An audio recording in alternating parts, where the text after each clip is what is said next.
ওয়াকফ আইনের বিরুদ্ধে যে আন্দোলন চলছে তা সঠিকভাবে পরিচালনা করতে হবে। ওয়াকফ আইনের সংশোধনী বিল বাতিলের দাবিতে সোচ্চার হতে হবে। কোনো ভাঙচুর নয়, প্রশাসনের সাথে সহযোগিতার মাধ্যমে করতে হবে, না হলে আন্দোলন বিপথগামী হবে।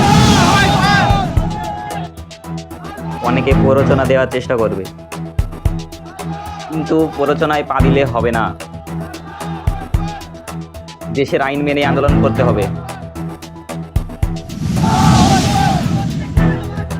ওয়াকফ সংশোধনী বিল 2025 ভারতীয় লোকসভায় 2024 সালে 8ই আগস্ট পেশ করা হয়। এই বিলের 1923 সালের মুসলমান ওয়াকফ আইন বাতিল এবং 1995 সালের ওয়াকফ আইন সংশোধনের করার প্রস্তাব করা হয়েছে। এই আইনের অধীনে ভারতের ওয়াকফ সম্পত্তির পরিচালিত হয়। সংশোধিত ওয়াকফ বিল কি? এই বিল নিয়ে দেশ জুড়ে কেন এত হইচই?